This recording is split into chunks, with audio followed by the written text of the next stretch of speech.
Salut à tous, j'espère que vous allez bien. Donc alors aujourd'hui on se retrouve pour une nouvelle vidéo. Souvenez-vous bien, à la troisième partie des plus belles voitures du monde, je vous avais demandé est-ce que vous souhaiteriez avoir un bonus? Et il n'y a qu'une seule personne qui m'a répondu, mais bon j'ai dit c'est pas grave, je vais le faire quand même. Voilà, parce que quand même faut bien approvisionner nos yeux. Voilà. Donc alors ici nous avons la Lamborghini Aventador SVJ, donc que vous avez pas eu sur la chaîne parce que tout simplement j'avais arrêté les actus auto quand elle était sortie.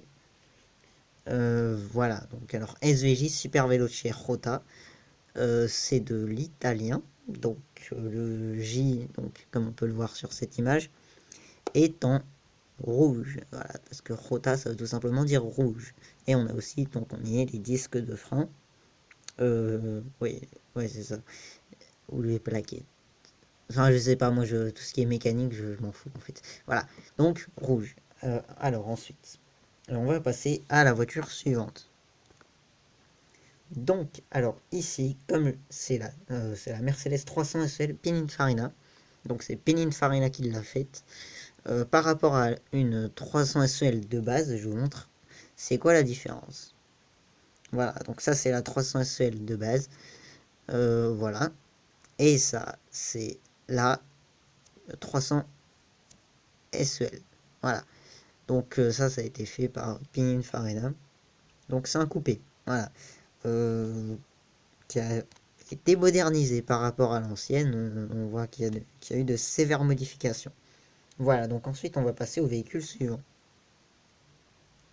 Donc, alors ici nous avons une voiture qui pourrait presque être confondue avec une Lamborghini et je pense à la Huracan parce que même moi j'avais ce problème avant. Je confondais souvent cette voiture avec la Lamborghini Huracan.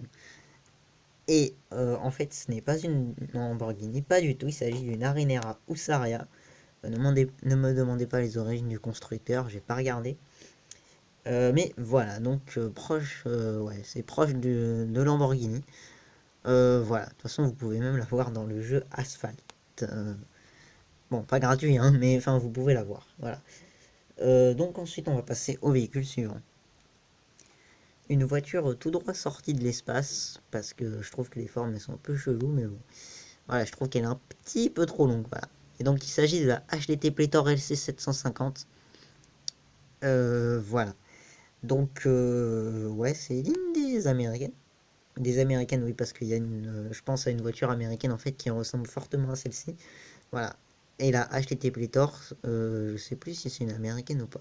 Il faudrait que je regarde. Voilà. Et donc voilà pour cette voiture donc qui est dans la catégorie des hypercars parce qu'elle a une puissance monstrueuse. Je vous laisserai découvrir. Voilà, donc ensuite on va passer à la suivante.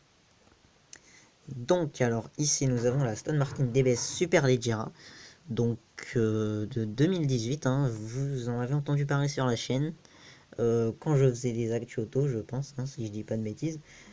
Oui, oui, non, ça me revient, oui, j'en ai parlé effectivement. Donc voilà, je pense qu'elle est pas nouvelle pour vous si vous me suivez depuis un bon bout de temps. Voilà. Donc ensuite on va passer au véhicule suivant. Donc, alors ici nous avons la Zenvo TSR S, donc, qui est dans la catégorie des hypercars avec 1200 chevaux. Voilà. Et voilà, donc moi je trouve que le design est super réussi.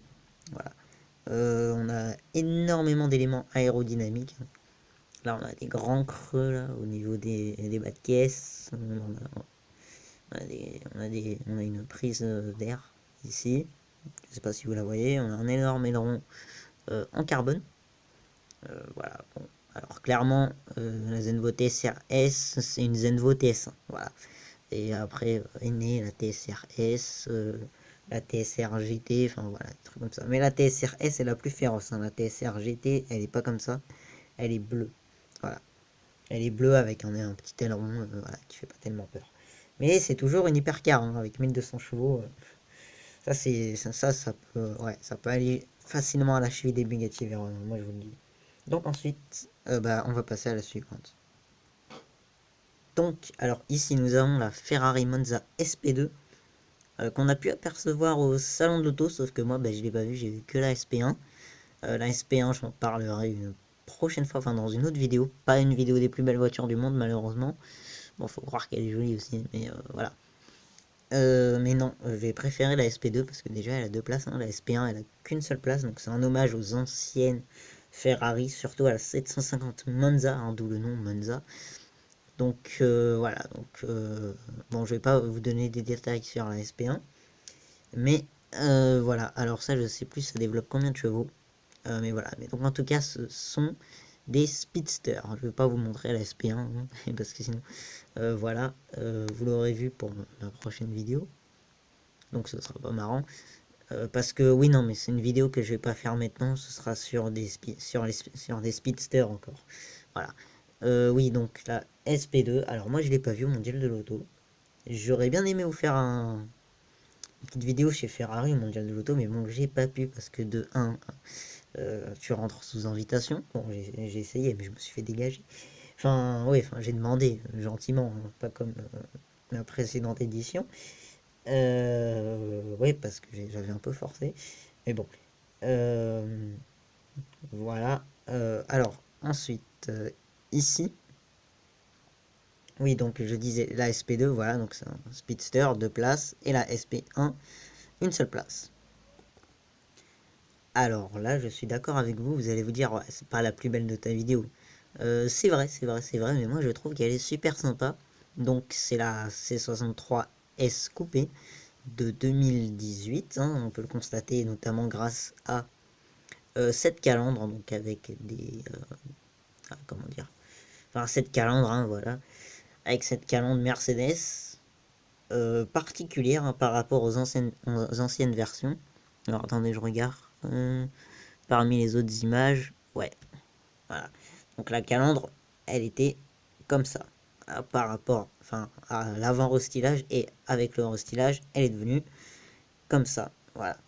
Donc, ensuite, on va passer à la suivante. Il faut que j'arrête de dire ça, sérieux.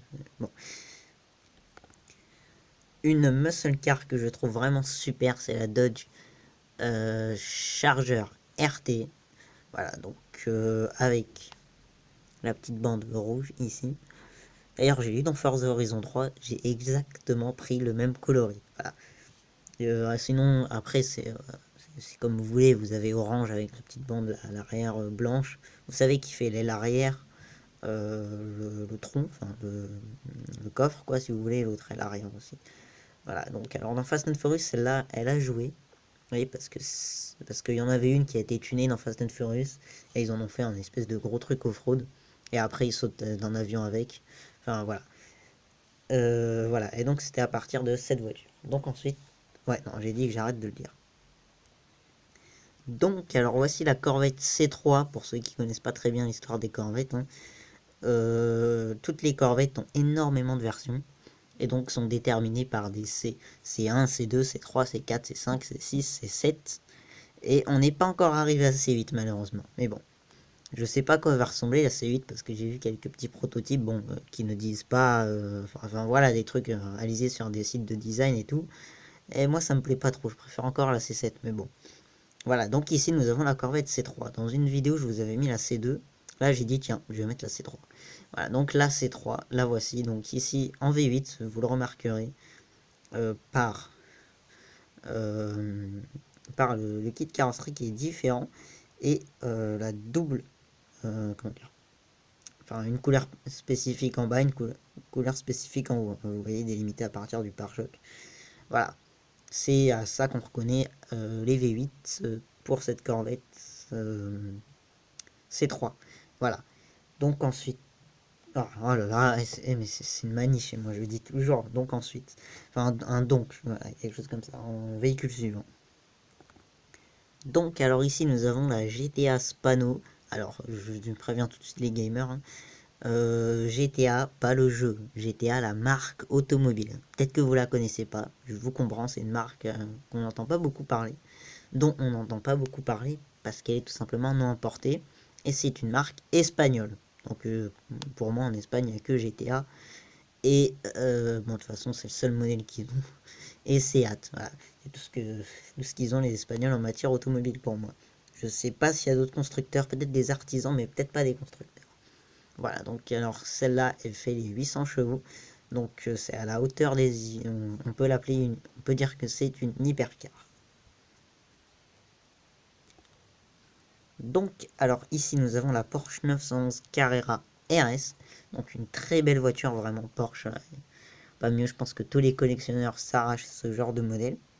J'ai pu la voir en vrai dans un concessionnaire Porsche. Dans un centre Porsche. Ouais, au concessionnaire, c'est pareil. Voilà, donc, alors, elle est facilement reconnaissable grâce à ce petit béquet ici, en forme de ce bec de canard, hein, c'est comme ça que ça se dit. Voilà, donc, alors, elle est blanche et verte. Alors, à savoir qu'elle peut être blanche et rouge, et blanche et noire. Et blanche et bleue, pardonnez-moi, il n'y a pas, noir, il n'y a pas. Ou alors jaune et noir. Voilà. C'est les couleurs dans lesquelles précisément on la retrouve en ce moment. Voilà. Moi, je l'avais vue, elle était jaune et noire. Mais bon. Après, bon, si vous tombez sur un exemplaire comme ça, mauve, bon, c'est particulier, mais bon. Voilà, en tout cas, il y en a pas mal des comme ça. Voilà, donc soit bah, tout ce qui est vert et rouge, soit tout ce qui est vert et bleu. Donc, mais la plus mythique, c'est la rouge. Voilà. En dessous, on a la bleue et après la verte. Voilà. Donc, voici la nouvelle Porsche Panamera GTS de 460 chevaux. Que nous a dévoilé Porsche il y a peut-être un mois, quelque chose comme ça, je dirais. Voilà, donc 460 chevaux, c'est pas énorme, c'est pas les performances de la Panamera Turbo S, donc qui dispose de 550 chevaux. Voilà, donc oui, donc c'est la nouvelle GTS. C'est pas la première fois que je mets une Panamera, j'en avais mis une dans la partie 2. Et c'était une Panamera simple, j'aurais dû mettre la GTS aussi parce que j'aime bien les Panamera GTS. Voilà, mais là c'est la nouvelle. Et celle que j'avais mis dans la partie 2, c'était la deuxième version des Panamera, tandis que là, nous avons la troisième version de la Panamera. Sachant que Porsche nous prépare une autre berline qui s'appelle la Taycan. Et j'avais vu sur le net qu'ils avaient utilisé les Tesla Model S. Parce que généralement, là où vont tous les constructeurs pour essayer leur véhicule, même encore camouflé, c'est en Arabie Saoudite. Je ne sais plus sur quelle montagne. Montagne, enfin, des cols routiers, vous voyez ce que je veux dire, des routes enlacées un peu. Comme ça, et ils ont vu une Taycan avec une Tesla Model S. Hein. Parce que la Tesla Model S, soi-disant pour Elon Musk, c'est la meilleure voiture au monde. Bon, pas faux, hein, quand c'est électrique, bon, tu charges à la borne et tout, tu connais pas autant de problèmes qu'avec l'essence. Enfin voilà. Donc alors apparemment la Taycan va s'avérer cool, donc ce sera une anti-Model S. Sachant que là on a la Panamera, hein, que je vous brouille pas. Donc alors ici nous avons la Genty. Ouais, je le dis tout le temps, donc j'ai des manies des fois de dire des mots plusieurs fois, mais bon. Comme avant je disais tout le temps, tu vois. Enfin, voilà. Donc ici... Ah, vous voyez, ça reprend, c'est fou. La Genty Aquilon, donc... Ah là là, c'est pas vrai ça. C'est une hypercar française qui dispose de plus de 1000 chevaux. Voilà. Alors, il y a quelqu'un qui m'a dit... Enfin, il y avait Family Miniature qui avait présenté une Genty Aquilon majorette, parce qu'elle existe en majorette. Et je lui avais mis, ouais, ça c'est une Genty Aquilon, parce qu'en fait, juste il avait pas dit Genty. Si tu me regardes, salut à toi. Et il m'a dit, ouais, je l'ai vu sur ta chaîne. Donc, je me suis tapé toutes mes vidéos là. Et j'ai regardé, mais pourtant, je l'ai pas mis. Enfin, je pense pas. Enfin, après, si toi tu sais dans laquelle je l'ai mis, parce que je m'en rappelle plus.